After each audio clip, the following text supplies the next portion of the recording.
Hello बच्चों, let's see the question. The question is a patient brought to a hospital with myocardial infarction is normally immediately given. तो यहाँ पे question में बोल रहा है कि अगर किसी पेशेंट को हम लोग हॉस्पिटल लाते हैं who is suffering from myocardial infarction तो उसको नॉर्मली हम लोग इमीडिएटली क्या देंगे. Option A is penicillin, option B is streptokinase, option C is cyclosporin A and option D is statins. तो यहाँ पे अगर हम देखें तो यहाँ पे मायोकार्डियल इंफार्क्शन होता क्या है, पहले हम उसको यहाँ पे समझ लेते हैं. तो सबसे पहले हम लोग यहाँ पे बात करेंगे व्हाट इज मायोकार्डियल इंफार्क्शन. तो अगर हम लोग मायोकार्डियल इंफार्क्शन को देखें तो वो एक इसको हम लोग जो दूसरे नाम से जानते हैं वो होता है heart attack. It is also known as heart attack. तो हार्ट अटैक क्यों होता है? हार्ट अटैक इसलिए होता है कि यहाँ पे जब ब्लड जो है it does not reach the heart properly, या फिर हम लोग बोल सकते हैं कि जो ब्लड है वो उसका जो फ्लो है वो यहाँ पे रिड्यूस हो जाता है. Blood flow is reduced, blood flow is reduced या फिर ब्लड फ्लो का यहाँ पे रिडक्शन हो जाता है टू हार्ट मसल्स. तो यहाँ पे क्या होता है कि जो हार्ट मसल्स होते हैं जब वहां पे ब्लड फ्लो रिड्यूस हो जाता है तो हार्ट मसल्स गेट डैमेज्ड, वो यहाँ पे डैमेज हो जाते हैं. तो यहाँ पे क्या कारण हो सकता है कि ब्लड फ्लो का रिडक्शन होता है. तो यहाँ पे ब्लड फ्लो का रिडक्शन हो सकता है mainly due to blood clots. अगर ब्लड क्लॉट्स हो जाता है तो यहाँ पे जो है जब वहां पे क्लॉटिंग हो जाती है तो यहाँ पे ब्लड का जो फ्लो है वो यहाँ पे रुक जाता है. तो अगर हम देखें कि यहाँ पे इमिडिएटली हम इसको क्या दे सकते हैं तो हम लोग यहाँ पे बात करते हैं स्ट्रेप्टोकाइनेज की. स्ट्रेप्टोकाइनेज जो होता है उसको हम लोग यहाँ पे इमिडिएटली दे सकते हैं. स्ट्रेप्टोकाइनेज हम लोग को मिलता है स्ट्रेप्टोकॉकस से. स्ट्रेप्टोकॉकस के कई स्ट्रेन से हमें स्ट्रेप्टोकाइनेज मिलता है.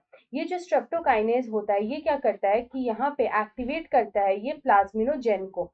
It activates plasminogen. और ये प्लाज्मिनोजेन जब एक्टिवेट होता है तो ये क्या करता है कि ये क्लॉट को डिसॉल्व कर देता है. ये यहाँ पे क्लॉट को डिसॉल्व कर देता है. तो यहाँ पे हम बोल सकते हैं कि स्ट्रेप्टोकाइनेज जो होता है उसको हम लोग यहाँ पे इमिडिएटली दे सकते हैं in case of myocardial infarction. उसके बाद अगर हम अपना अलग ऑप्शन यहाँ पे चेक करें तो ऑप्शन ए में हमें दे रखा है पेनिसिलिन. तो हम लोग सब जानते हैं यहाँ पे जो पेनिसिलिन होता है ये एक तरह का एंटीबायोटिक होता है. It is an antibiotic. यह एंटीबायोटिक हम लोग यूजुअली देते हैं टू ट्रीट बैक्टीरियल डिजीजेस या फिर बैक्टीरियल इन्फेक्शंस. यहाँ पे हम लोग बैक्टीरियल इन्फेक्शंस जो है उसको ट्रीट करने के टाइम पे हम लोग यहाँ पे पेनिसिलिन जो है वो पेशेंट्स को देते हैं क्योंकि वो एक एंटीबायोटिक होता है. उसके बाद अगर हम अपना ऑप्शन बी देखें तो ऑप्शन बी हमारा स्ट्रेप्टोकाइनेज है जिसको हम लोग मायोकार्डियल इंफार्क्शन के टाइम पे नॉर्मली देते हैं. उसके बाद हमारा जो सी ऑप्शन आता है वो होता है साइक्लोस्पोरिन ए. तो साइक्लोस्पोरिन ए क्या होता है? साइक्लोस्पोरिन ए जो होता है वो यहाँ पे हम लोग बोल सकते हैं कि ये यहाँ पे जो है इम्यूनोसप्रेसिव की तरह काम करता है. It is an immunosuppressive. तो ये यहाँ पे इम्यूनोसप्रेसिव एजेंट की तरह यहाँ पे काम करता है. उसके बाद अगर हम लास्ट देखें तो आता है स्टैटिन्स. स्टैटिन्स का क्या काम होता है? तो स्टैटिन्स भी जो होता है ये यहाँ पे ब्लड कोलेस्ट्रॉल लोअरिंग एजेंट होता है. It is a blood cholesterol lowering agent. ये क्या करता है कि कोलेस्ट्रॉल सिंथेसिस जो है उसको यहाँ पे जो है ये रिड्यूस कर देता है. तो इसको हम लोग बोलते हैं ब्लड कोलेस्ट्रॉल लोअरिंग एजेंट.